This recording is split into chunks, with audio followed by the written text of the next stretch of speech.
Nadeem, welcome to the podcast. I know, we've been together for close to 15, 20 years, and I call you as my personal health guru. Uh, and I would love the audience to also know a little bit about yourself. Why don't you introduce yourself? Well, good morning, Preetpal, and thank you for inviting. And you're always kind to me, right? So it's been years and years since we struck our friendship playing squash, and I tell you that that friendship brings me a joy every day. And seeing you so successful in what you do, and figuring it out that health and fitness is not a dead last destination, it's a journey. It goes on and on and on. And I can definitely say that over the years, you have strived for the best and you have achieved the best. So, congratulations. And we're going to discuss today that how we can help other folks who are watching this podcast and how can we deliver that message that most of us struggle with all of our lives. Not that you struggle, you consistently achieve your goals and you're still doing that. So I've been in this industry for roughly 30 years. That's 3 decades. And started as a personal trainer for first 10 years. And for the past 20 years, I've been in the leadership and management side of the business and helping people open fitness centers and helping clients being successful in their journeys as well, while helping people understand that what this complex and complicated venture looks like from the financial side and from the health and fitness side as well. So that's what I do. And I think I will continue to do that until my last day on this planet. And it brings me a great joy to help people. Nadeem, you've been very modest about the way you have introduced yourself, right? So one follow-up question is, I know you're working on a startup related to pickleball. Can you say a little bit more about it? Yeah, so Preetpal, as you know, that I'm a racket sport enthusiast. Played squash, table tennis, and now I see that there's a craze about this sport called pickleball. And it's not something new. The sport has been there since 1960s, but I think during the COVID, it just took off, and people fell in love with the opportunity to create communities, and that's what it does, right? Just like any other racket sport, it creates a community. It creates that bond that people desired during the COVID because of the isolation and staying at home. So when they got this news that there's this new sport they can follow and play outdoors, they jumped on that. And it's the fastest growing sport in the United States. So me and a couple of my partners, we decided that we're going to invest a good amount of time and finances to start a pickleball paddle company. It creates paddle. It's called Kosher Sports, KUCHE, which stands for kitchen in German. And because it's the relevance of the kitchen, as you know, in pickleball, there's a space called kitchen. So we call it Kosher Sports, and we manufacture paddles under our own brands. We have pickleball balls, indoor and outdoors, and we also have nets, pickleball nets. And lately, because of the boom of this sport, a lot of communities, a lot of cities are also developing their own spaces. So it's not restricted to any gym or any membership per se form of sport. It is available everywhere. So a lot of tennis courts, public tennis courts, are being converted into pickleball spaces. And just for a reference, we can have close to 3 pickleball courts in size of one tennis court. So that means that there are a lot more spaces available for no fee. So people don't have to invest large amount of monies in there to join a club or join a facility. They can play at the public places for basically no money. All they have to do invest in a good pair of shoes, a good paddle, and balls. And what I believe this sport has done is that it has allowed folks who were usually due to injury, due to old age, due to other issues, they were housebound. They were not able to come out. And they were also afraid to join health clubs per se because that requires investment and commitment, and the fear. There's a fear that I'd never been in this environment, and how do I go and present myself? You may be a little overweight, you may have not taken care of yourself in past few years, and there's always a stigma involved with joining a health club, where this sports encourage and invite everyone with open arms. There are different levels of that. So what I'm seeing is that the people who will never go to a health club or a fitness facility are coming out to play and just being active, just being happy, just able to breathe in outdoor fresh air, right? And that's, I think, is kicking in those endorphins, which provides us that dopamine in our brain, and people are addicted to this word. The word I hear the most is we are addicted. It's an addiction. People play 4, 5, 6 times a week for hours and hours and hours. And most of the public places is getting tougher and tougher to find courts to play. That's how popular the sport is. Wow. So Nadeem, very, very interesting, right? So now I know you are a very you're a very creative person. So this is a question I'm going to ask you: pickleball and diabetes. Do you have any hypothesis? Yeah, so that's an interesting question you asked, Preetpal. And the reason I say it's interesting that there is lots and lots of studies available on any sort of activity. However, when you put a pickleball in mix, which is a full body workout, right? So think about that. There's two forms of pickleball you can play. You can play singles if you want to make it tough and you want to cover a lot of code and you want to run and you want to burn a lot of calories, or you can make it more fun with two other or three other partners, right? So you can play doubles, just like tennis. You can play doubles, two people on each side. That is less intensive on your body. That doesn't put as much load on your cardiovascular system. However, it provides you a full body workout. Now think about that. In diabetes, one of the reason why people struggle is that inconsistent glycogen or glucose levels, right? Spikes up and down, up and down. That's what's happening in their lives, and that's why they become insulin resistant. So, what exercise does, especially full body exercise where you're moving from your head to toe, it reduces those spikes. It stabilizes the glucose levels in your body, right? And that's what you're looking for. That how do I create that? You can have a stabilized glucose level just taking a brisk walk. But imagine that now you are moving your arms, you are lengthening your limbs, you are stretching for that ball, and that's allowing your core muscles to get involved. Where in a brisk walk, your core muscle, your abdominal muscle may not be involved. So pickleball does more than activity. It involves your core muscles, it involves your shoulder, your bicep muscles, and it helps your joint to move. And that's what we're looking for. And again, like I said, that depending on how strenuous of exercise you're looking for, you want to play singles, it's going to provide you a lot more cardiovascular conditioning type of workout because you're covering almost 20 feet, right? Or if you want to play doubles, which is still going to give you the some kind of cardiovascular, but it's going to help you exercise from head to toe. So I'm about 175 pounds. I'm 5'7". When I play 1 hour of pickleball, I roughly burns close to 700 calories for singles, and that's a lot.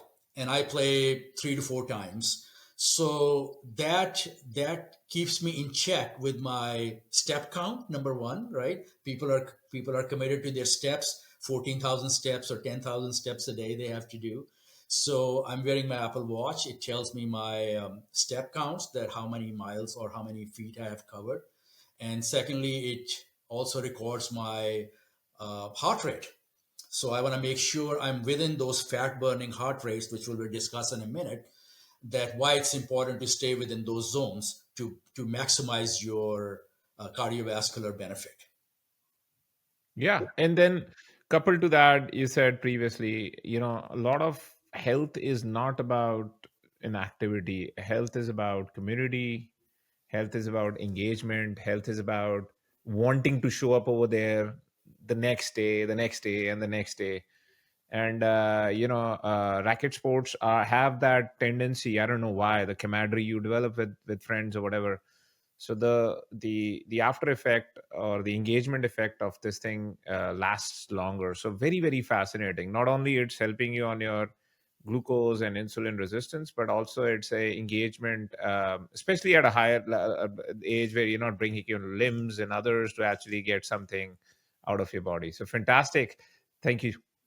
So Nadeem, very interesting. In your previous segment, you talked about activities and all that, right? And I know that in 30 years, you have seen a lot. You have managed a lot of facilities, clubs. You have done marketing strategies, business, everything else. So, but can you explain why, in that 30 years, you have processed so many people? Why do people fail in their health journey? It's a very interesting question, and actually we can probably have a debate about that for a couple of days. It's so vast, right? The topic is so vast and so deep that we can probably talk about it forever. But in what I have seen in dealing with my personal clients when I was a personal trainer and later in my other journey of life, I noticed that mostly people fail due to lack of motivation. And when we talk about lack of motivation, it we can subcategorize in that what defines them as their goals, what their goals are. So lack of motivation happens when you don't understand what you're supposed to do.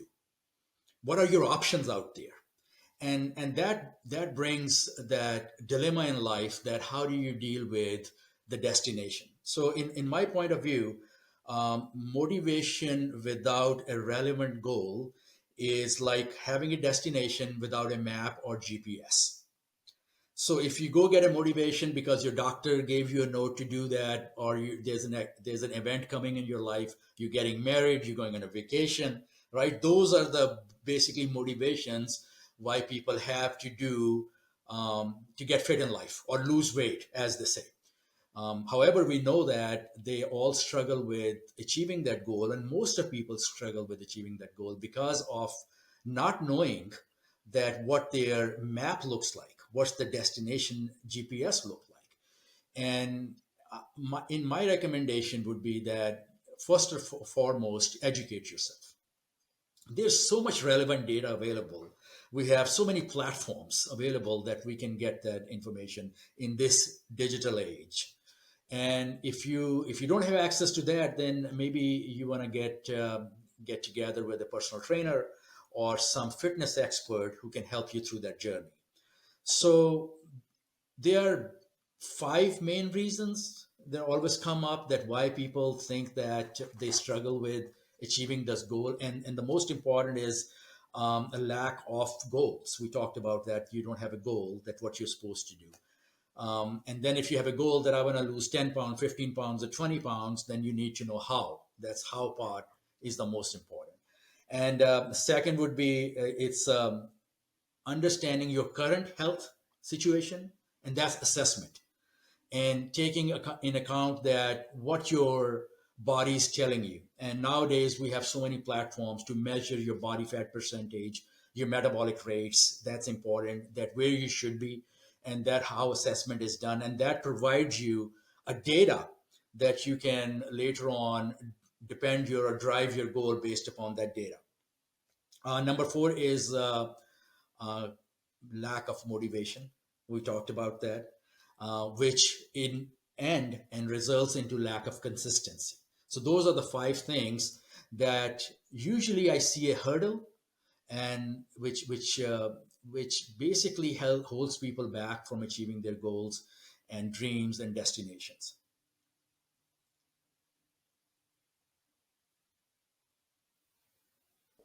Yeah, so that's very interesting, right? So the year was 2018, and I'm just trying to double click into what you said, right? And my my motivation was, remember we were playing squash at one time.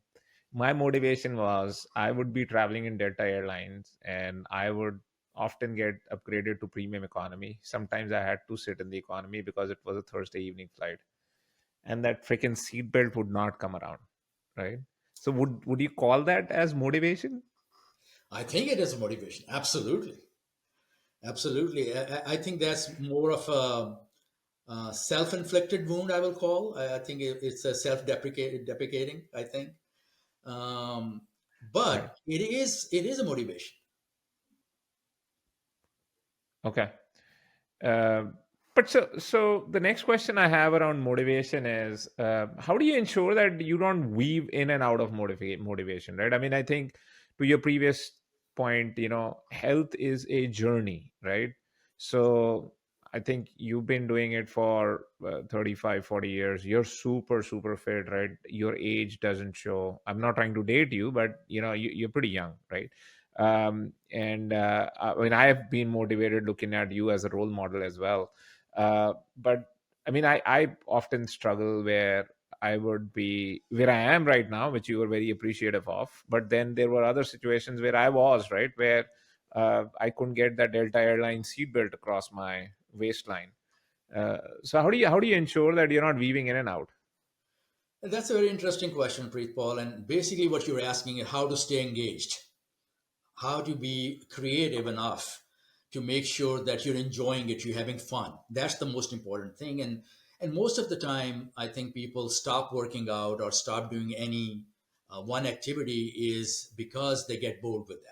So how do we stay engaged? And in my experience, what I always tell folks that if you want to make sure that if you want to stay engaged, you must have fun. That's the first thing. That it doesn't mean that you put yourself through those kind of exercises that bring you pain. And human body is not designed for that. I mean, human body doesn't like stress. And let's face it, what is exercise? Exercise is a stress. It's a natural stress on a body when you exercise. So body doesn't like it. Body like to conserve that energy because it's afraid you may not be able to get your next meal and how I'm going to support your life. And that's through the hundreds and thousands and millions of years of evolution. It's not something we can break out of in one split second. So the best advice would be that make sure you continue to find activities that you enjoy.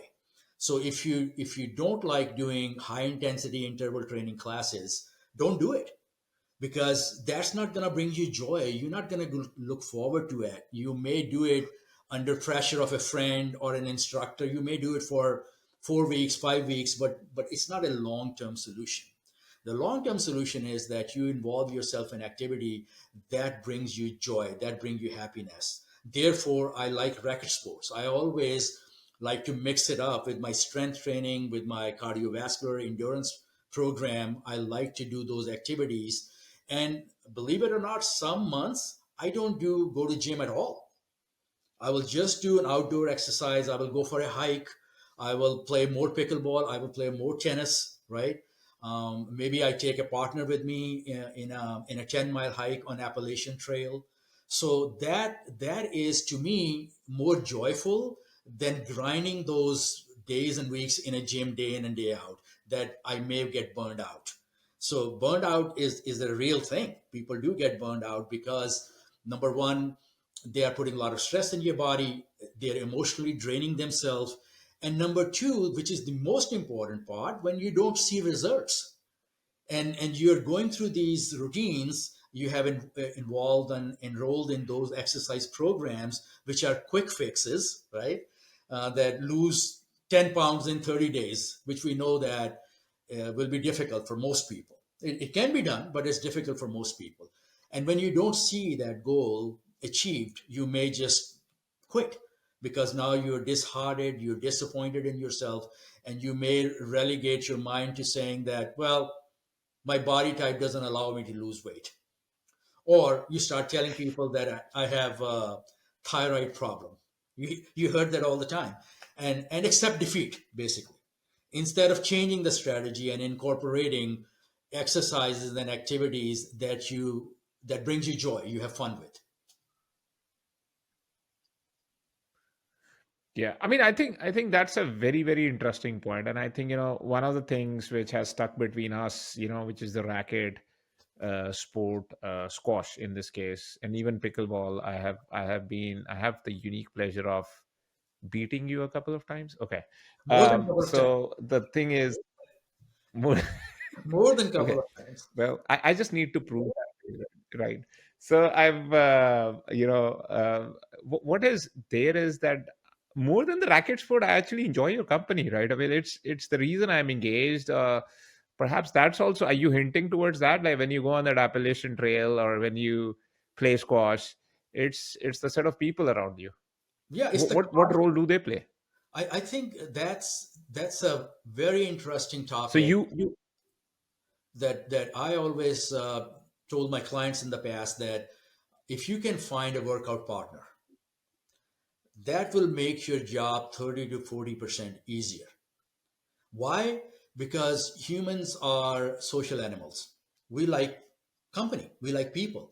And that conversation through that journey, either you are taking a hike or you're playing a pickleball or squash, you're inside the squash court, that camaraderie, that fun banter back and forth, right? Like we have in squash courts all the time, right? You like to waste time during the serves, and I always tell you, hey, don't try to collect your breath and your energy. Let's go. Let's move on. And on purpose, you stay. So that banter back and forth is very funny, and I enjoy that, and that's fun for me. So camaraderie, creating that community, that relationship, a workout partner.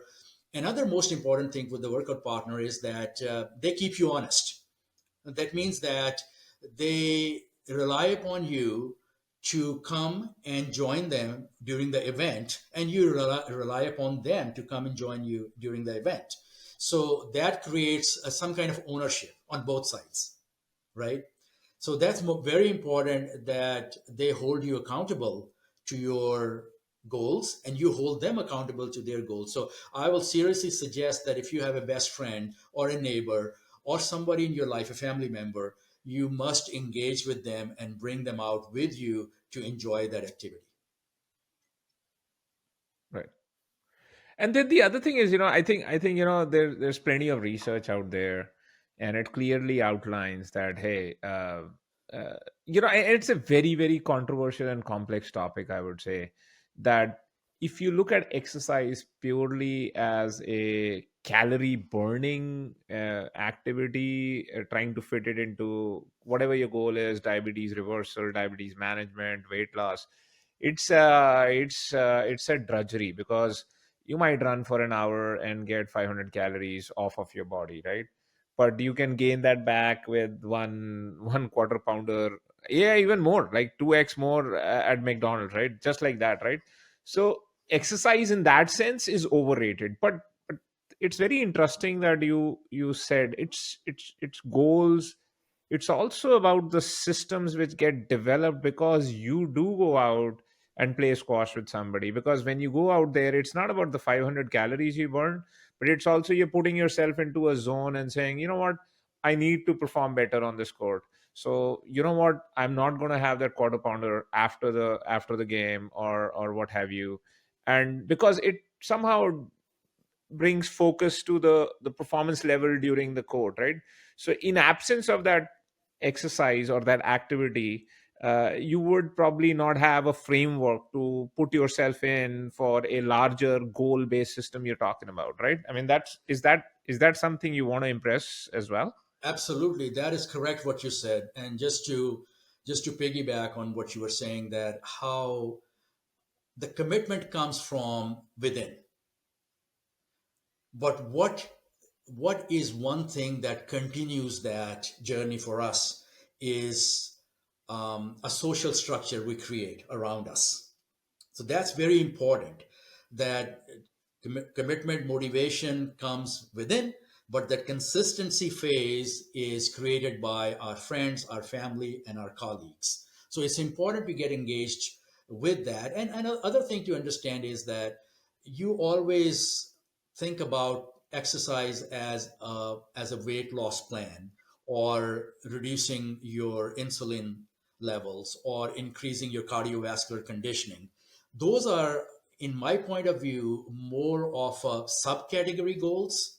The main goal should be that, am I enjoying it? Am I having fun? So if you want to build a good habit, right? That's the most important thing. That if you're looking to build a good habit, then how do you build it? If those goals are your motivation, I don't think so you're going to stick to that for a very long period of time, because eventually either you will achieve those goals or you will not achieve those goals, and either way that will be end of your journey, and you don't want to end this journey of health and wellness. You will enjoy it forever until you live.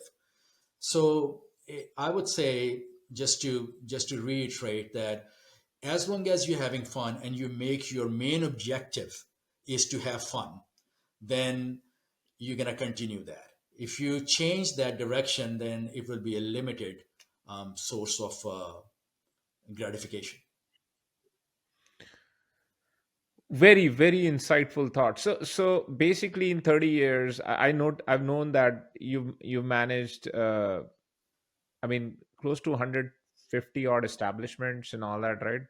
And there's one statistics you bring out about usage of things at a club, right? Or rather the facility. I would not, I'll not steal your thunder. I'll let you talk about it. But I want you to say, can you correlate that with what you just said about fun and all that? Yeah. What's that statistics for the audience? Let's hear that first. Yes, that's a very interesting topic, and we struggle. When I say we, meaning that the organization I worked with, and they always struggle that it was it was very difficult to keep the members engaged in a program. So back in '90s, there were a lot of gimmicks they used to provide for their members, to stay engaged. However, nothing ever worked. And more data they collected over the years, more they realized that less than 5% of people continue with their workouts 3 times or more per week.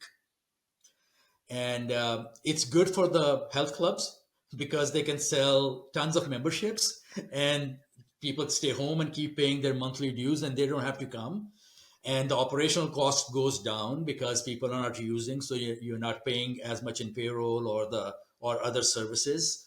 However, we also notice that when people don't utilize the facility or they don't stay engaged, they quit within 6 months period. So then the clubs and the health and fitness facilities started to think other ways to motivate their people, and they brought in large group fitness classes. We used to call them aerobic classes. Then that transforms into a small group fitness classes. Then personal training programs. Then they start including sports like squash and basketball, and swimming into their club, which continue to take the cost of building those clubs enormously high. Therefore, your monthly dues went up as well to manage that cost. Now, the question is that how do we keep those 95% of the members engaged in the program who usually don't work out regularly? Now, you will see that health clubs sell most of their memberships in the first 3 months of the year. That's January, February, and March. Why they do that? Season is coming. Season is coming because number one, in North America, it gets cold. People can do outdoor activities. And number two is they have created, just like Black Friday, they have created this event in the member's mind and the consumer's mind that you have to start a year with this new idea that I'm going to achieve a particular goal, a specific goal. And that goal could be I'm going to lose weight, increase my muscle mass, improve my cardiovascular exercise, or whatnot, right? And those goals are basically entrapped in our minds. We're entrapped into those gimmicks. And in my point of view, you can start your journey any time of the year. It doesn't have to be January, February, or March. It could be November. It could be July, right? It could be any week of the month. But and I think that has done more damage to our industry than benefit. And the reason is because when people don't achieve those goals in the first 3 months of their life within that year, they quit. They suddenly think, well, it's not happening for me, and then they will stop coming. And we saw a reduction in usage by first week of March. So the people who joined the club in January, they utilized it 3 to 4 times a week up to the first week of March, and after that, their utilization went down to maybe one time a week, and then by April, May, they cancel their memberships. So that's a very a strange phenomenon. And the reason I think it's happening is because we have created this false sense of goal orientation in everyone's mind that you're going to achieve your goal in the first three months of the year, and if you don't do it, it's never going to happen for you. You have to start again next year. Other thing we see in that industry that I think is unique is that people relate their goals to events. For example, beginning of the new year, or if they're going on a vacation starting May. So you will see again their consistency or their usage going up in month of May until August, because now it's a beach season. They have to be shirtless. So now they want to make sure that they are in presentable shape. Like you said, they are in the plane and they want to tie that belt around their waistline. So we have seen a tremendous improvement of goal orientation and also utilization within those kind of events. And finally, we see that between the holidays, people again started to hit gym very hard of the facilities in the month of October, November, because they know the holidays are coming and they are going to consume astronomical amount of calories during those holidays. Starting our spooky season, right? And Right. then turning into Thanksgiving and then Christmas. Right. So those all events create a lot of eating for us. The family gets together and we eat and we celebrate through enjoying ourselves and giving ourselves a pass. And then we say, well, January I'm going to join the club again and I'm going to start losing that weight. Historically, that hasn't worked out. If that answers your question. Right. So I think that, so are you suggesting, because I'm gonna take two of your experiences and put them together. In one segment you talked about, hey, human spirit, if you really want to stay on a health journey, is about fun. And the second thing you said is like, hey, you know what, if you weave in and out in a year, it doesn't work. And you kind of showed it through the data of the health industry. So do you really believe, is and I this question is also, is anybody doing this out there? Do you really believe that there's a $1 trillion fitness industry to be built on the back of fun? The answer is yes, we are moving into that direction. There are some leaders in health and fitness world that they have understood the correlation, the connection between activity and fun and body composition. Now, there is no magic bullet yet, right? People are working on that. We know there's a lot of medicines available now which help you reduce your body fat or lose weight, but we also finding out there's a lot of side effects.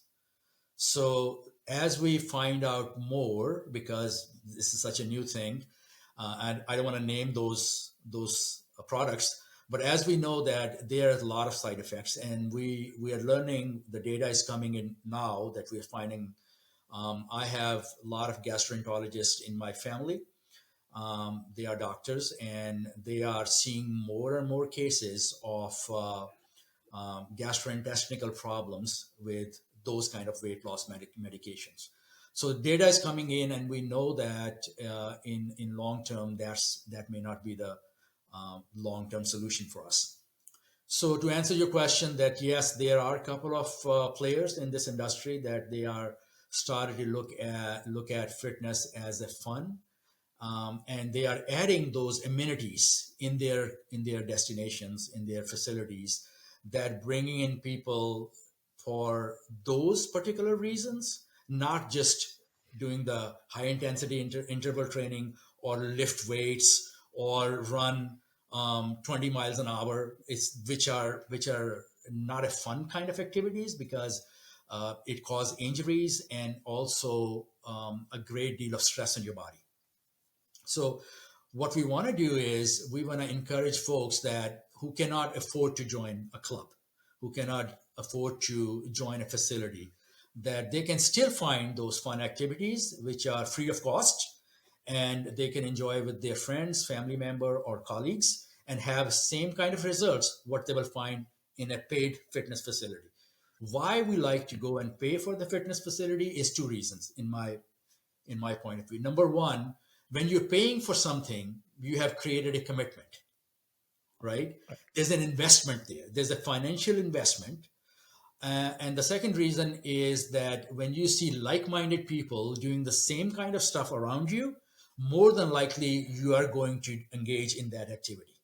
So, in my point of view, if you want to join or if you can afford to join a facility, do it, and do it for financial reason because it's going to make you more committed. You're gonna utilize it because you're paying $100 or $150 a month, or you are seeing the like-minded people around you and you watch them, and that give you motivation and encouragement that if they can do it, I can do the same. No, that's fantastic. Is that also the reason why European squash courts also have bars in them?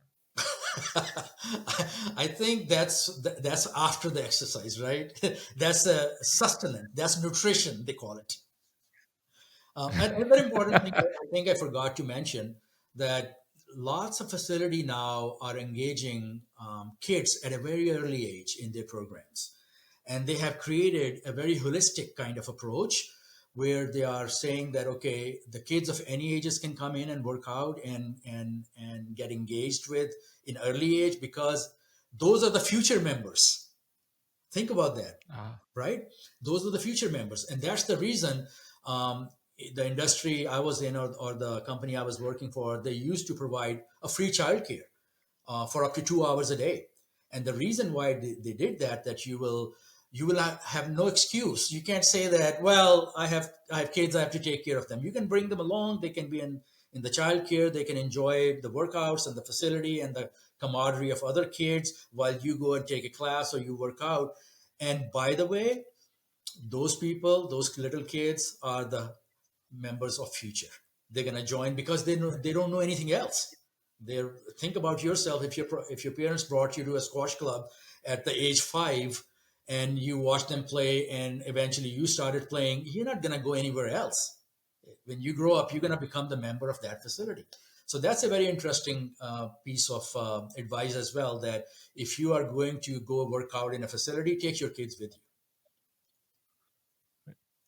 so which brings me to the next question is, in that context of health journeys and why people fail, is do you think that kids who grow up in families who have a culture of sports, etc., early on, and they're exposed to that, versus kids who grow up in, let's say, business families where time is, again, I don't want to blame anybody here, right? I'm not trying to castigate a human being for all the priorities in their life which are competing with other goals in their life, but there are families who have paucity of time because they're super engaged in other facets of life, right?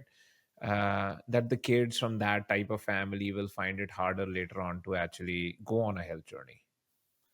So there is a lot of studies available on that how that mindset is developed. And that's all about creating a good habit.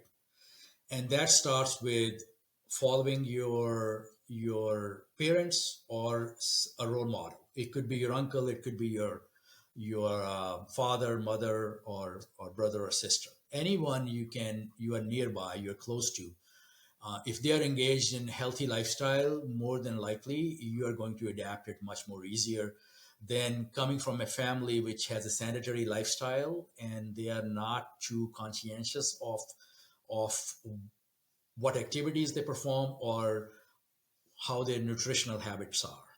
So those are two important things to remember: activities and nutritional, because they go hand in hand if you're looking for a good quality of life. Now we all know that Right. none of us is going to live forever. That's not the goal. The goal is that if we're going to live 80, 90, 100 years old, that how is the quality of life? And that begins from providing that environment for your children that they see you setting a good example for them. If you can set a good example for them by being involved in activity, either joining a facility, if financially you are able to do that, then do so. Because it starts at very early age. I can give you my personal example that I started because I saw people around me staying very active. My father took me to the tennis club almost every afternoon. I was there at the tennis courts watching people play, watching people play squash or swimming. So that became natural. So obviously, my circle of influence, the friends I had around me, was also involved in those activities. So that encouraged me that, hey, instead of playing video games or just sitting in front of a TV, we need to be involved in a physical activity. But not everyone has those opportunities. Let's face it, right? We live in a time where where we are very much stressed by environment created around us. The husband and wife both are working. When they come home, they're tired. They don't have time to go and play pickleball or play tennis or join a facility. So how do we form those healthy habits? And that comes from creating a self discipline. And I know that one of the things you're going to ask me is what are the motivation of and how do we create a self discipline? So we'll wait for that question. Right.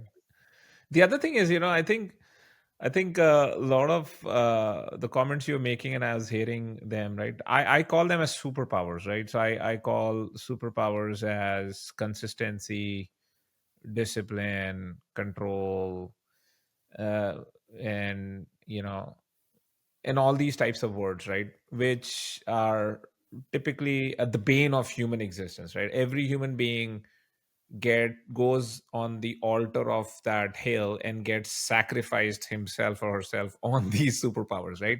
Meaning they never get it done, right? So like you were making a comment like busy lives and all that, right? So do human beings have that opportunity to really think about slowing down, or they will not? The answer is yes and no.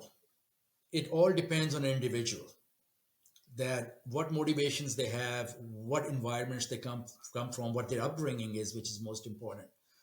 Um, as human grow and we evolve, I think we are finding more and more the how important it is to make sure that our bodies stay active.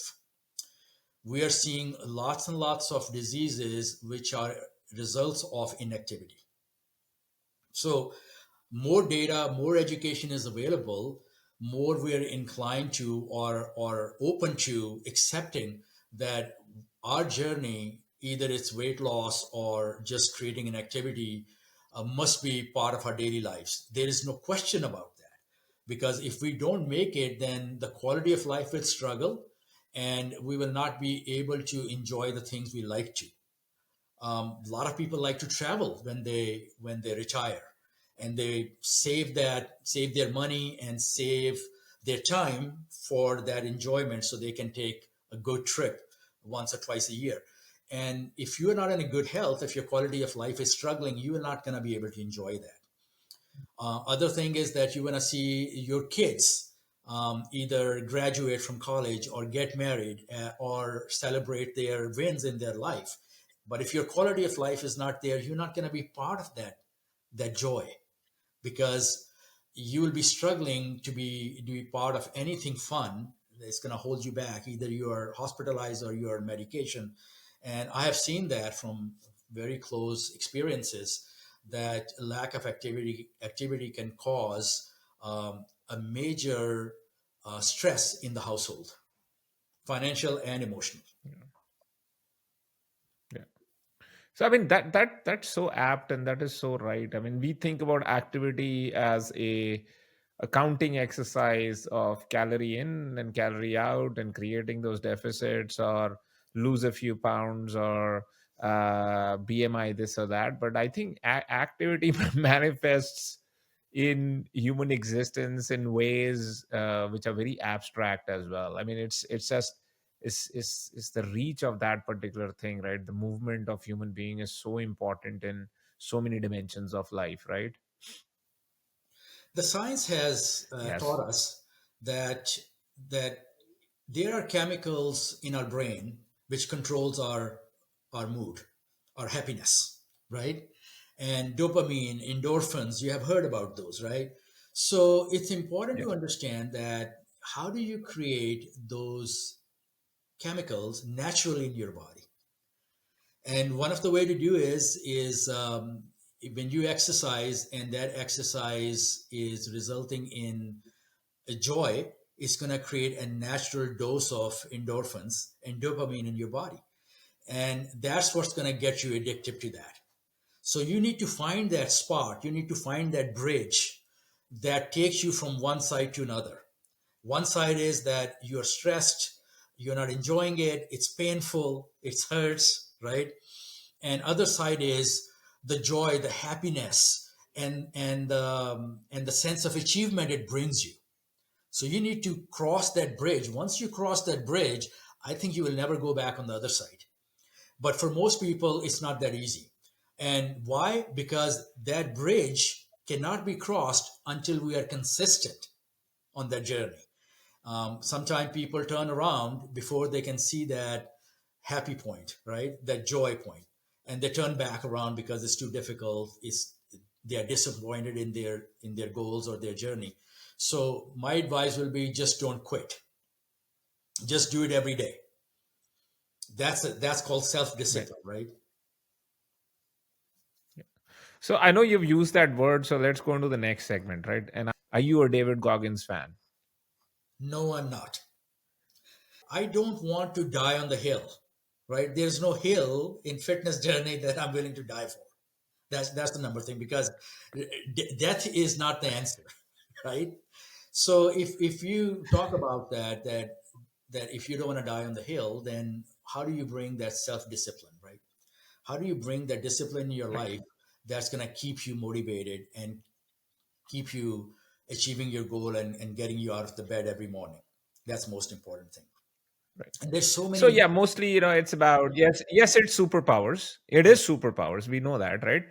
But how do we make it sound like it is not superpower? It's just, by the way, that's your nature now, exactly. right? Yeah. So yeah, so I know that you have a lot of recipes and tricks in how to get there. So say more. Like, and I think I interrupted your thought there, but I think you were going there. I just wanted to, for the audience, put that context. No, no, you did the right thing, because when I start talking about, I get very emotional about that. So you have to stop me from getting too emotional about self discipline, because in my mind, and maybe it's my upbringing, and I went to a boarding school, so I had to wake up at 5 o'clock in the morning, and everything was regimented.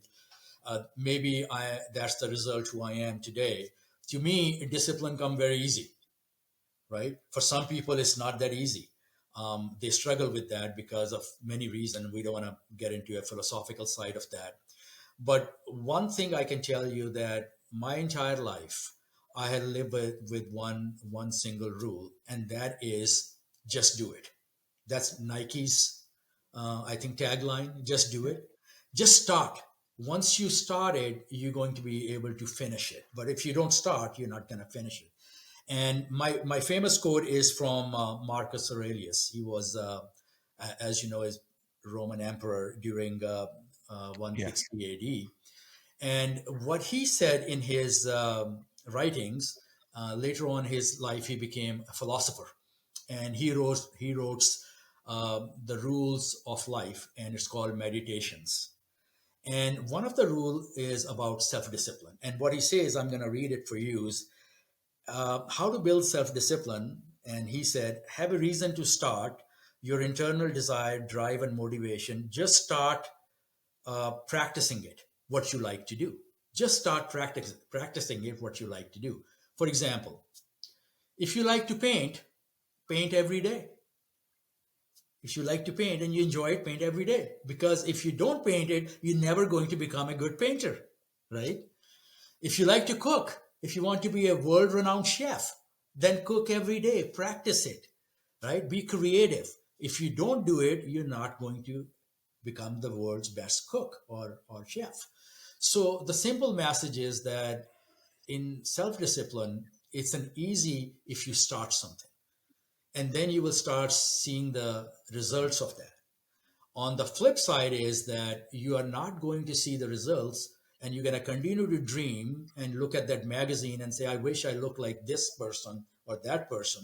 And you never start that journey because it's only a dream and a thought. That answer your question, I hope. Yeah, I think so. So two takeaway messages. Number one is just show up on the start line. Don't think about the finish line. Do not worry about it. Just show up, right? I mean, 9 a.m., whatever the race is, doesn't matter. It's 50 miles or 200 miles or 1,000 miles. You don't care. You just show up on the start line. Yeah, that's fine. And the point is not looking at 1,000 miles. Will I get it done or not? Right. The second thing which you said is perfection is the enemy. And if you actually think about perfection at the start line, then you will not even get out of the bed, right? So that's the other message you gave is, Yeah. look, if you want to be a world class chef, cook, yeah, I mean, sometimes the salt will be more, sometimes the sugar Right. will be more, but hey, who cares? Just have fun with that, right? I mean, Yeah. that's Don't put how. that kind of pressure on yourself. Yeah, I mean, I never thought about self-discipline like that. I always think about self-discipline as like some kind of a drudgery human beings go through, versus self-discipline is just, yeah, I mean, I'm just, if I think walking is good and I enjoy it, then I'll just take the time out at 5 6 p.m. in beautiful weather, go out and smell the oak tree, right? Absolutely. And I'll create all those positive conjurings in my head to say how good it's going to be, and not about worry about being a Olympic level speed walker, right? I'll just do a little bit what I want to do, right? Yep. I think Exactly. that's one way of not allowing self discipline to become a willpower thing, right? I mean, it should not be a superpower thing, right? So that's very, very insightful. So two takeaways. One is just start and don't worry about perfection. And the most What are some of the good? so the most important thing is that when you start on a journey, make sure that you have packed the right stuff with you, right? So when we go for a hike, you're going in Appalachian Trail. How do you prepare for that? So it's very easy to say, well, I will pick up bottled water or a sandwich on my way to there. That's not a preparation. So preparation is that you have already routed your map. You have looked at the declines and inclines and all the obstacles in your way, and you have prepared well for that. You are well hydrated. You have enough carbohydrates in you. You're carrying water with you. You're carrying some kind of emergency first aid kit with you in case you have a fall or an injury. So it's important to prepare for all those eventualities that can come in your way and be able to see around the corner, right? Fortitude, having that ability to manage that event before you start that journey, and that comes through. I think the most important part of that is education, learning. So don't be Mm, afraid to ask mm. questions. Don't be afraid to search for the answers, and you will find all those answers during the search. And if you get stuck somewhere, there's so many resources available, like this podcast, that we can help you to get out of that sinkhole. Right. So that brings me to the next question, which I have, right? So I know you've used both the words interchangeably. You've used the word motivation and you've also used the word discipline, right?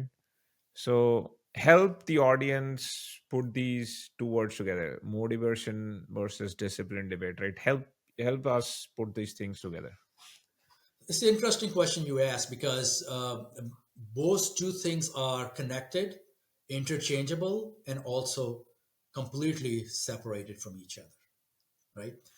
Motivation is an ability to achieve a goal that you can dream of, or you can comprehend, or you can envision.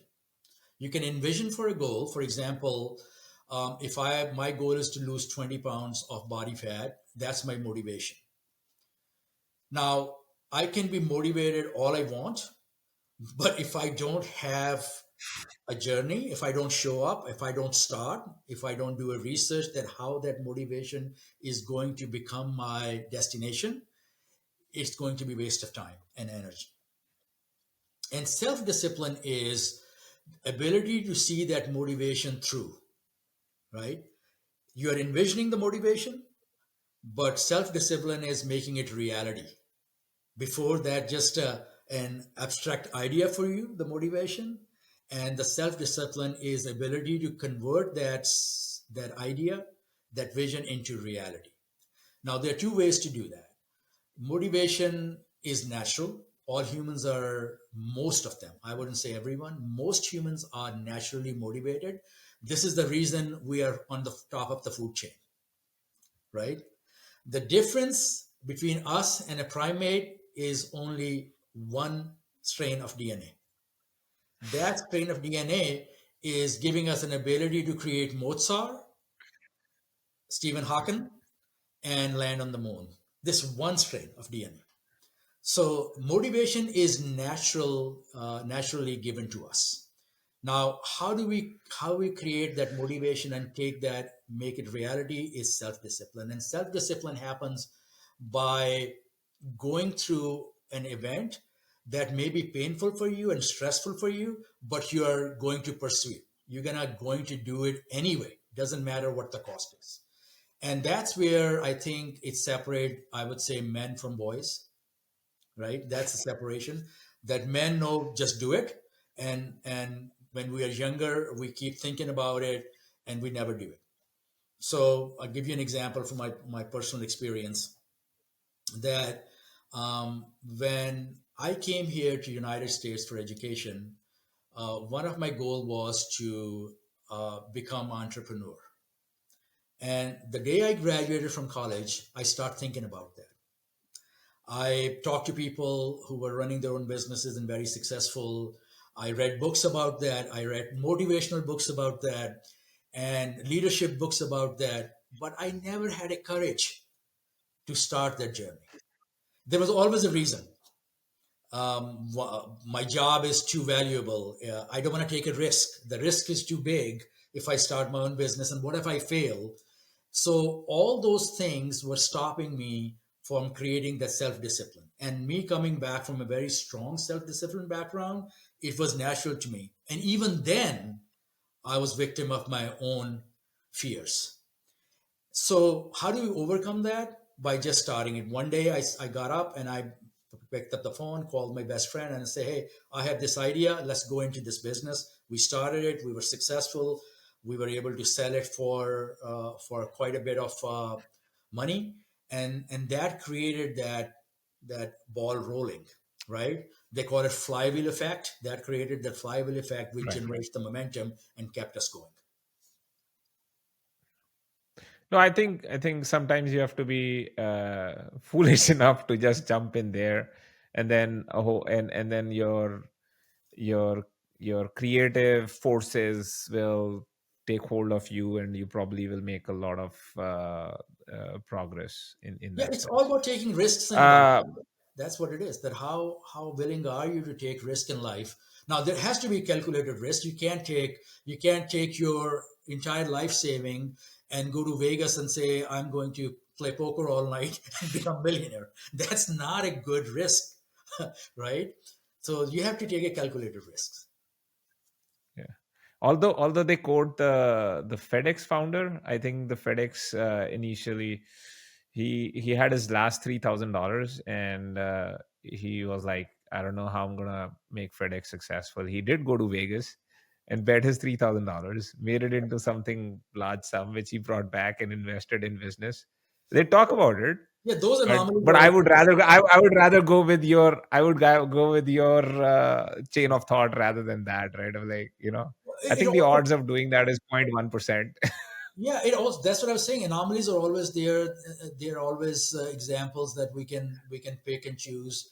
But on the whole, I think it all depends on that where you are in your life, in your point of life, where you are. If Right. you're young or younger, you can take a lot more risks than when you are married and have kids. It becomes more difficult. Now you're thinking about other folks in your life. They're responsible. They're dependent on you. So you have to think about them.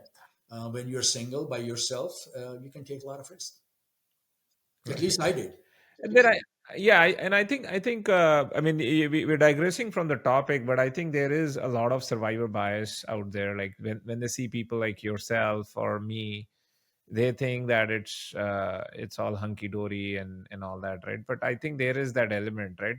But I would still say that, if you're younger and you have lesser things to lose, and a lot of the stuff we talk about, which we potentially can lose, like the examples you gave, at a younger point of time in your life, they're just facades holding you back, right?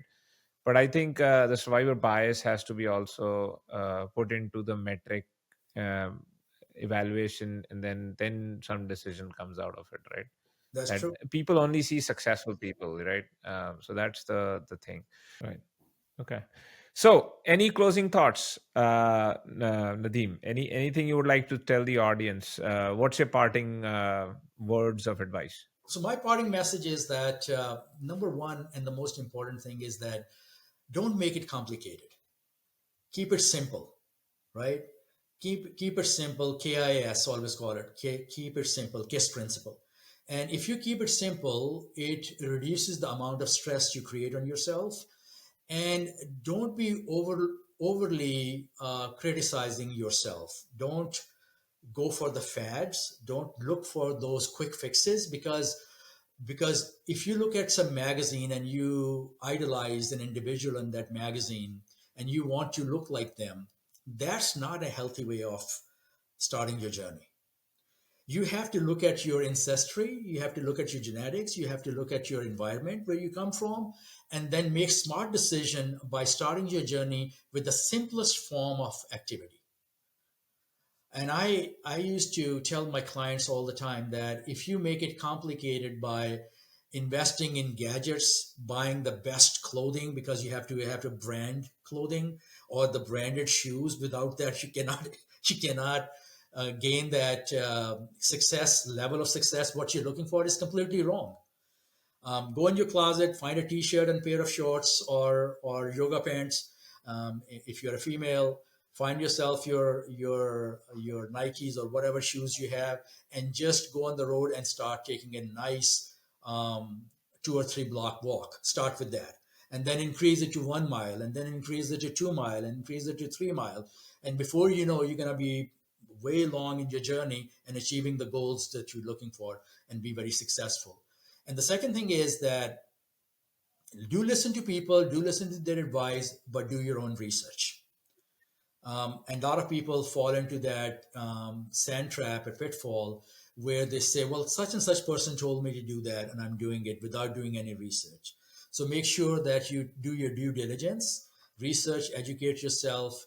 And finally, if you hit a plateau, if you hit an obstacle, talk to people around you. There are a lot of resources, fitness gurus around you. You can pick up a phone and call them, or watch a video, and make sure that you find a way to go through that obstacles instead of turning back. So says the wise guy or the wise man with 30 years of experience and having dealt with more than 5,000 people on their fitness journey, if not more, right? If not a little bit more. Thank you so much, Nadeem. It's always very, very insightful speaking to you. I know we're going to have you again. I know the audience will have a lot of questions. We encourage them to ask questions, and we'll hopefully bring back Nadeem, and Nadeem can answer those for you guys. Thanks. Thank you for inviting me. Have a wonderful day now.